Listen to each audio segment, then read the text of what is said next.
ल है साथीहरु, आज चाहिँ मेरो कबेरीको तरकारी चाहिँ बवालै भयो है। हेर्न सक्नुहुन्छ, हेर्नु त खाम खाम खाम जस्तो भइरहेको छ।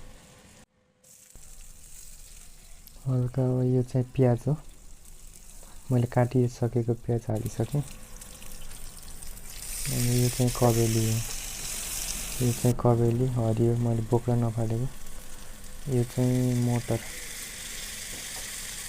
केराउ भने पनि हुन्छ, मटर भने पनि हुन्छ। यो चाहिँ मटर हो, हरियो मटर। अब यसलाई बिस्तारै चलाउनुहोस्।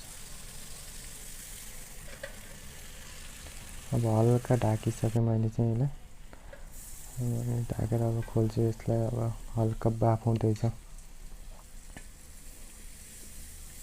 अब यसलाई फेरि चलाउनुहोस्। नुन चाहिँ 1 चम्ची हालेँ। तपाईले पनि आवश्यक मात्रामा तपाईलाई कति चाहिन्छ त्यति हाल्न सक्नुहुन्छ। मैले चाहिँ पानी हल्का डरला जस्तो लाग्यो, हल्का पानी हालेँ। पानी त्यसपछि यो चाहिँ बेसार हो।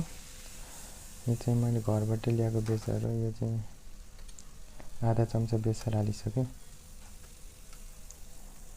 अब यसलाई मिक्स गर्नुपर्छ हल्का, जतासुकै लागोस् भनेर। अब फेरि पानी मिक्स गरिसकेपछि पानी चाहिँ हजुरले चाहिँ थोरै मात्रामा पानी चाहिँ प्रयोग गर्नु है तरकारी पकाउँदा, किनकि डढ्न सक्छ। ढाकिदिएँ मैले 1 मिनेट जति। अब चाहिँ यो हल्का हल्का पाक्न लागिसकेको छ। अब हल्का हल्का पाक्न लागिसकेपछि यसमा मसला एड गर्नुहोस् तपाईले चाहिँ। यो चाहिँ मैले पिसेर राखेको अलरेडी मसला हो। यो चाहिँ हल्का आधा चम्चा जति खुर्सानी हालेँ। धुलो खुर्सानीले मसला हालिसक्यो। अब चाहिँ यसमा चाहिँ अरू सामग्री त छैन मसला पनि धेरै। अब यो चाहिँ लसुनको पेस्ट हो, यो चाहिँ लसुनको पेस्ट हालेँ। मैले हल्का मिक्स गरेर हल्का पाकिसकेको छ। अब चाहिँ यसमा चाहिँ मैले अमिलो पनि एड गर्छु, किनकि अमिलोले यसको गुलियोपन जान्छ। त्यसैले अमिलो तपाई पनि घरमै बनाउनुहोस् यस्तो सजिलो र स्वादिलो तरकारी।